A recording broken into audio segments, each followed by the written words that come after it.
De saint François de Sales, traité de l'amour de Dieu, livre 6, chapitre 8, du repos de l'âme recueillie en son bien-aimé. L'âme étant donc ainsi recueillie dedans elle-même en Dieu ou devant Dieu, se rend parfois si doucement attentive à la bonté de son bien-aimé, qu'il lui semble que son attention ne soit presque pas attention, tant elle est simplement et délicatement exercée. Comme il arrive en certains fleuves qui coulent si doucement, et également qu'il semble à ceux qui les regardent ou naviguent sur ceux-ci de ne voir ni sentir aucun mouvement, parce que on ne les voit nullement ondoyer ni flotter. Et c'est cet aimable repos de l'âme que la bienheureuse Vierge Thérèse de Jésus appelle oraison de quiétude, non guère différente de ce qu'elle-même nomme sommeil des puissances, si toutefois je l'entends bien. Certes, les amants humains se contentent parfois d'être auprès ou à la vue de la personne qu'ils aiment sans parler à elle et sans discourir à part eux ni d'elle, ni de ses perfections, assouvis se semblent et satisfaits de savourer cette bien-aimée présence, non par aucune considération qu'ils fassent sur Icelle, mais par un certain accoisement et repos que leur esprit prend en elle. Mon bien-aimé met un bouquet de myrrhe, il demeurera entre mes mamelles. Cantique des Cantiques 1, 12. Mon bien-aimé est à moi, et moi je suis à lui, qui paie entre les lys, tandis que le jour aspire et que les ombres s'inclinent. Cantique des Cantiques, chapitre 2, verset 16. Montrez-moi donc, ô l'ami de mon âme, où vous reposez, où vous couchez sur le midi. Cantique des Cantiques 1, 6. Voyez-vous, Théotime, comme la sainte Sulamite se contente de savoir que son bien-aimé soit avec elle, ou en son sein, ou en son parc, ou ailleurs, pourvu qu'elle sache où il est. Aussi est-elle Sulamite, toute paisible, toute tranquille et en repos. Shulamite en hébreu venant de Shalom, la paix.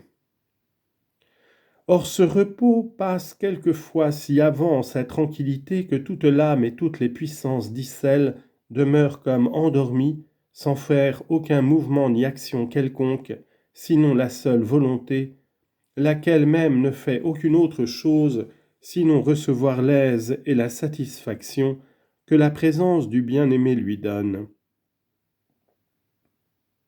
Et ce qui est encore plus admirable, c'est que la volonté n'aperçoit point cette aise et contentement qu'elle reçoit.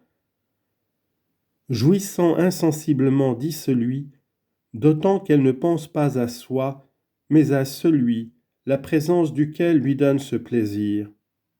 Comme il arrive maintes fois que, surpris d'un léger sommeil, nous entrevoyons seulement ce que nos amis disent autour de nous, ou ressentons les caresses qu'ils nous font presque imperceptiblement, sans sentir que nous sentons. Néanmoins, l'âme qui en ce doux repos jouit de ce délicat sentiment de la présence divine, quoiqu'elle ne s'aperçoive pas de cette jouissance, témoigne toutefois clairement combien ce bonheur lui est précieux et aimable, quand on le lui veut ôter ou que quelque chose l'en détourne. Car alors la pauvre âme fait des plaintes, crie, voire quelquefois pleure comme un petit enfant qu'on a éveillé avant qu'il eût assez dormi, lequel, par la douleur qu'il ressent de son réveil, montre bien la satisfaction qu'il avait en son sommeil. Dont le divin berger adjure les filles de Sion, par les chevreuils et cerfs des campagnes, qu'elle n'éveille point sa bien-aimée jusqu'à ce qu'elle le veuille. Cantique des Cantiques 8, 4. C'est-à-dire qu'elle s'éveille d'elle-même. Non, Théotime, l'âme ainsi tranquille en son Dieu, ne quitterait pas ce repos pour tous les plus grands biens du monde.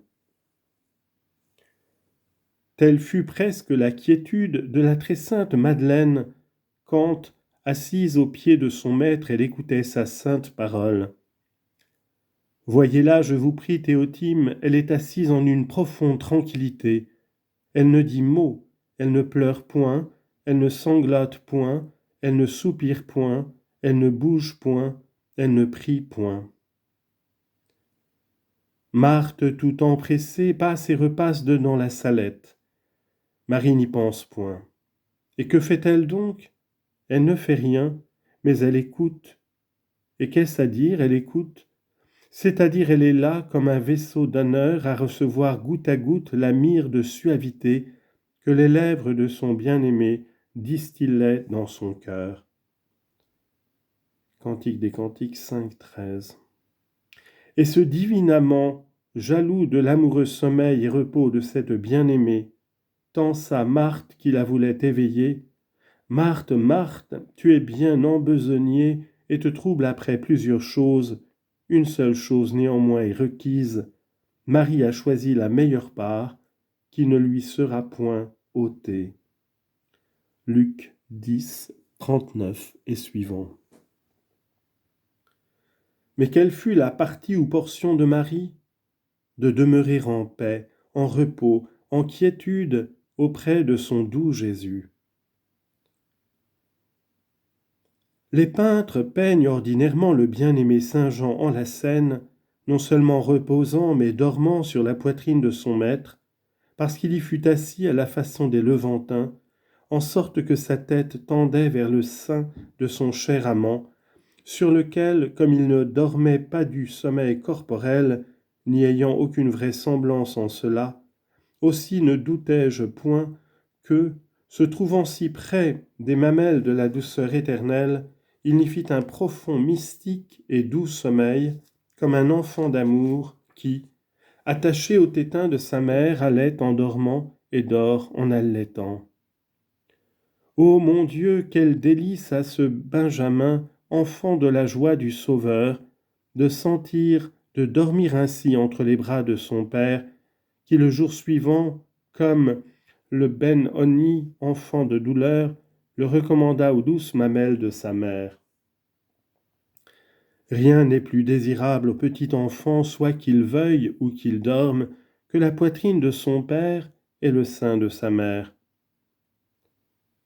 Quand donc vous serez en cette simple et pure confiance filiale auprès de notre Seigneur, demeurez-y, mon cher Théotime, sans vous remuer nullement pour faire des actes sensibles, ni de l'entendement, ni de la volonté, car cet amour simple de confiance et cet endormissement amoureux de votre esprit entre les bras du Sauveur comprend par excellence tout ce que vous allez cherchant çà et là pour votre goût.